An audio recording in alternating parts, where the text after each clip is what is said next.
Hey guys எல்லாரும் எப்படி இருக்கீங்க? ஏன்ஷியன்ட் ரோம் பீப்புள் வால்நட்ஸை பற்றி ஒரு பிலீஃப் வச்சுருந்தாங்களாம். அது என்ன பிலீஃப்? கமீலியா பண்ணுற அமேசிங்கான விஷயம் என்ன? ஃபுட்பால் கோல் கீப்பர் ஏன் ரொம்ப நேரம் தனியாக கிரவுண்டில் இருந்தார்? லாங்கஸ்ட் ஸ்டாண்டிங் அவேஷன் யாருக்கு கிடைச்சிது? எதனால்? உலகத்திலேயே ரொம்ப பஞ்சுவலான கண்ட்ரி எது? ஹீல்னு நம்ம எதை சொல்கிறோம்? இந்த மாதிரி இன்ட்ரெஸ்டிங்கான விஷயங்களை பற்றி தெரிஞ்சுக்கணுமா? இந்த வீடியோவை லைக் பண்ணிவிட்டு பாருங்கள். காக்கா பார்க்கறதுக்கு தான் சின்னதாக இருக்குது, ஆனால் காக்கா ரொம்பவே ஒரு ஸ்ட்ராங்கான ஒரு பேர்ட். ஏன் அப்படின்னா காக்கானால் 1 kg வரைக்கும் வெயிட்டாக கேரி பண்ணிட்டு போக முடியுமா? அது மட்டும் இல்லை, ஈவன் இயர்ஸ்க்கு அப்புறம் கூட ஒரு பர்சனோட ஃபேஸை ஞாபகம் வச்சுக்குமா? ஃபுட் எல்லாம் எங்கே இருந்தது அப்படின்னு அதனால் கண்டுபிடிக்க முடியுமா? கீபோர்டில் பார்த்தீங்கன்னா F&Jக்கு மேலே மட்டும் ஒரு குட்டியாக லைன் இருக்கும். அந்த லைனுக்கு பேர் பார்த்தீங்கன்னா பம்ப்ஸ். அந்த லைன் ஏன் வச்சுருக்காங்க அப்படின்னா கீபோர்டை பார்க்காம மானிட்டரை பார்த்து மட்டும் டைப் பண்ணுறதுக்காக, அப்புறம் லெஃப்ட் ஹேண்ட் அண்ட் ரைட் ஹேண்டை கரெக்டாக பொசிஷனில் வைக்கிறதுக்காக தான் F&Jக்கு மேலே அந்த பம்ப்ஸ் இருக்குது. வால்நட் சாப்பிட்றதுனால நம்மளுக்கு நிறைய பெனிஃபிட்ஸ் கிடைக்குது. ஏன்ஷியன்ட் ரோமன் பீப்புள் வந்துட்டு எதுக்காக வால்நட்ஸ் சாப்பிட்டாங்கன்னா அவங்க வந்துட்டு வால்நட்ஸ்லாம் நம்மளுக்கு ஹெட்டேக் அப்புறம் டைஜஷன் ப்ராப்ளம் இதெல்லாம் க்யூர் ஆகுது அப்படின்னு நம்பினாங்களாம்.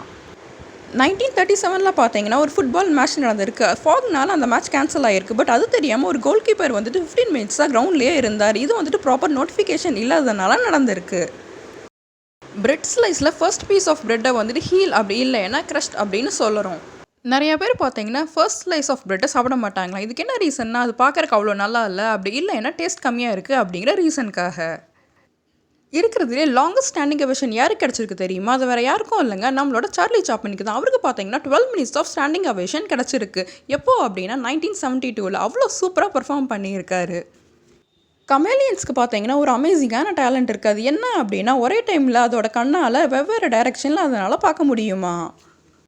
உலகத்துலேயே பார்த்தீங்கன்னா ரொம்ப பஞ்சுவலான ட்ரெயின் எது அப்படின்னா ஜாப்பனீஸ் ட்ரெயின் தான். அதோட மேக்ஸிமம் டிலே டைமிங் பார்த்தீங்கன்னா less than 1 minute. Zip code வந்துட்டு it is a type of postal code. இது வந்து பார்த்தீங்கன்னா யூஎஸில் தான் யூஸ் பண்ணுறாங்க. இதை வந்துட்டு 1963 தான் இன்ட்ரடியூஸ் பண்ணியிருக்காங்க. ஜிப் கோடோட ஃபுல் ஃபார்ம் என்ன அப்படின்னா ஜோன் இம்ப்ரூவ்மெண்ட் பிளான். கிளைமேட் ரொம்பவே ஹாட்டாக இருக்குது. உங்களோட பாடியை எப்போவுமே ஹைட்ரேட்டாக வச்சுக்கிறதுக்கு டெண்டர் கோகனட் கண்டிப்பாக குடிங்க. அது மட்டும் இல்லை, நீங்கள் ஒர்க் அவுட் முடிச்சதுக்கப்புறம் ஒரு பர்ஃபெக்டான ட்ரிங்க் அப்படின்னா அது டெண்டர் கோகனட். உங்களுக்கு ரொம்ப போர் அடிக்குதா? கூகுளில் போய் டூ அ பேரல் ரோல் அப்படின்னு சர்ச் பண்ணுங்கள். சர்ச் பண்ணிங்கன்னா உங்களோட கூகுள் பேஜ் பார்த்தீங்கன்னா அப்படியே அப்சைட் டவுனாக டேர்ன் ஆகும். ட்ரை பண்ணி பார்த்துட்டு எப்படி இருந்ததுன்னு மறக்காமல் கமெண்ட் பண்ணுங்கள். நம்ம பப்பாயா கட் பண்ணும்போது பார்த்தீங்கன்னா அதிலிருந்து பால் வரும். அது நிறைய பேத்துக்கு பிடிக்காது. ஆனால் பார்த்தீங்கன்னா அந்த பால்னால நிறைய பெனிஃபிட்ஸ் இருக்குது. அதை யூஸ் பண்ணி நிறைய காஸ்மெட்டிக் ப்ராடக்ட்ஸ் எல்லாம் க்ரியேட் பண்ணுறாங்களாம். ஓகே காய்ஸ், இந்த வீடியோ பிடிச்சிருந்ததுன்னா மறக்காமல் சேனலை சப்ஸ்கிரைப் பண்ணுங்கள். பாய்.